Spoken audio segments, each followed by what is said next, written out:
Di video kali ini kita akan membahas tentang pentingnya dana darurat dalam perencanaan keuangan, khususnya bagi mereka yang memiliki penghasilan terbatas atau tanggungan. Berikut adalah poin-poin yang akan kita bahas dalam video ini.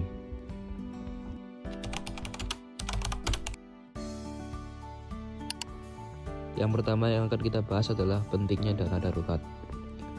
Dana darurat didefinisikan sebagai uang yang disiapkan untuk menghadapi situasi yang tak terduga, seperti kehilangan pekerjaan, kerusakan barang penting, atau kebutuhan medis mendadak, seperti sakit gigi, demam tinggi, dan lain-lain. Kenapa kok penting? Situasi darurat sering muncul tanpa peringatan, dan jika tidak ada dana darurat, seseorang mungkin terpaksa meminjam uang dari keluarga, teman, atau menggunakan layanan pinjaman online, atau yang biasa disebut pinjol, yang beresiko dengan bunga tinggi, bahkan mencapai 300% per tahun. Lalu yang kedua yang akan kita bahas adalah fungsi dari dana darurat.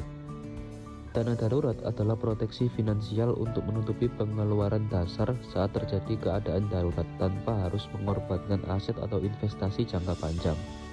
Hal ini tentu saja membantu menjaga stabilitas keuangan jangka panjang, karena tidak perlu mengambil dari portfolio investasi ketika pasar sedang tidak menguntungkan. Lalu poin yang ketiga yang akan kita bahas adalah mengenai lokasi penyimpanan dana darurat.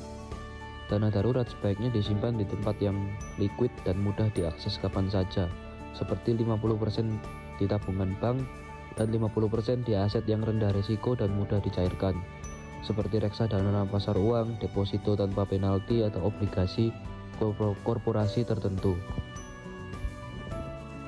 Lalu poin terakhir yang akan kita bahas adalah mengenai penggunaan dana darurat. Jika dana darurat harus digunakan dalam kondisi darurat, gunakanlah sesuai fungsinya, namun setelah digunakan pastikan untuk segera mengisi kembali dana darurat tersebut hingga mencapai level ideal untuk melindungi diri dari keadaan darurat berikutnya. Dari sini kita bisa tahu, dana darurat adalah salah satu pilar dasar dalam membangun rumah keuangan yang kokoh. Tanpa dana darurat, seseorang beresiko terjebak dalam utang saat menghadapi situasi tak terduga. Mengumpulkan dana darurat dapat dilakukan secara bertahap melalui realokasi aset dan disiplin menabung setiap bulan. Dana darurat yang ideal harus mencakup 6 hingga 12 kali pengeluaran pokok bulanan tergantung pada jumlah tanggungan, dan harus disimpan di tempat yang mudah diakses dan rendah resiko.